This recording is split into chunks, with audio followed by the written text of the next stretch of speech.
That's right, it says Barbara Barr. No, you're Stephen's mom.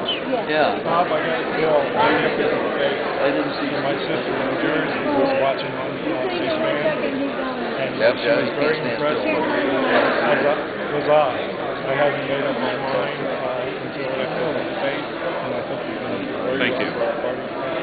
Thank you, and hope to have your support. Who should I see?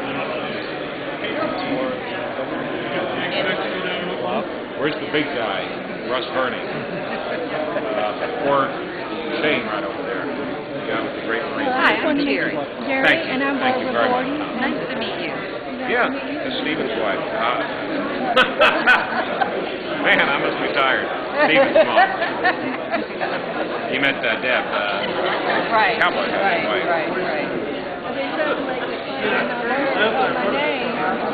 I like that. I do too. Thanks. And you did a wonderful job. Thank you. I appreciate it. It's good meeting you. Nice to meet you. I met Bob about a month ago. It's party. At the Alabama. For years, the American people have been told all these things government does for them. The helmet laws, the one-on-offs, that new X-ray machine at the airport is good for them because of safety. When I interview people at the airport, they say, well, how do I like it, but as long as I'm safe. So now, in just 5 months, how are you going to convince people that what you're talking about is in chaos and anarchy? It's not easy. The American people, for generations now, have become used to and accepting of the fact that government is going to protect them. That's the first vehicle that they turn to for protection is government, whether it's to protect them in their business, whether it's to protect their environment, their education, or their very safety.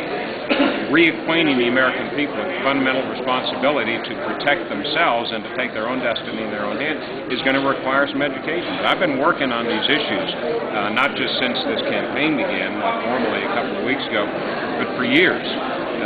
Including most notably the 5 years since I left the Congress. I mean, I've been traveling, as Jerry can tell you, day in and day out, whether it's working with League of Women Voters, whether it's working with the ACLU, the American Conservative Union, the NRA, or the Libertarian Party. And I think we've had an impact. We are educating, we are reaching a number of the American people. We have to accelerate it so that people don't take this attitude, as you mentioned, where they're being subject now to a full-body X-ray by the government as the price they have to pay simply to get on an airplane, for which they've already paid their good money to do. And the government is telling them, well, you can't get on that airplane unless we can look at your entire body without anything on in this X-ray machine. And by the way, do we really know that it poses a health threat to you? No, we can't assure you that, but don't worry about it. It's going to take a great deal of work, but we've already laid the groundwork. I intend to accelerate that using the vehicle that we have for the campaign. And I think we can. I think we can reach a lot of people, get them to think about the impropriety of what government is doing to them. We touched on a lot of those things this evening. The Real ID Act, something we clearly don't need to work against. The warrantless surveillance of American citizens in their own country, in their own communities, in their own cars. I mean, this is all nonsense, and it's very destructive, not just of personal liberty, but the constitutional basis for our country. Now, you said during the debate that you were inside the belly of the beast. You've been there, so you have a little bit of an advantage over some of the other candidates. Can you use that advantage? Will your ex-colleagues, or if maybe they still are friends, will they be there for you?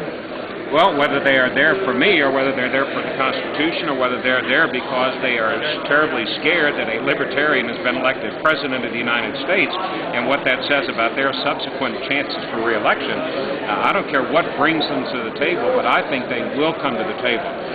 For one thing, a libertarian president, Bob Barr, will not be beholden to either the Republicans or the Democrats. I think that will give me a unique capability and ability to bring both sides together, both parties together in a way that we have never in any of our lifetimes, going back to when we truly had a more open political system in the 19th century, be able to form coalitions that have nothing whatsoever to do with party, but have to do with bringing people together from both major parties and independents for the betterment of the country. I think it will present a tremendous positive opportunity for some real change up in Washington, as opposed to what we have now, where you simply have competition between two parties and neither of them wants the other to gain an advantage. Well, hopefully now with all this technology out there, your message is getting out. You're all over the over YouTube anyway. So, I mean, speaking of party, I think you should enjoy this and one. CNN there is right there in the forefront. Well, we're hoping we're helping. You are, Thank you Jim. very Thank much. Thank you.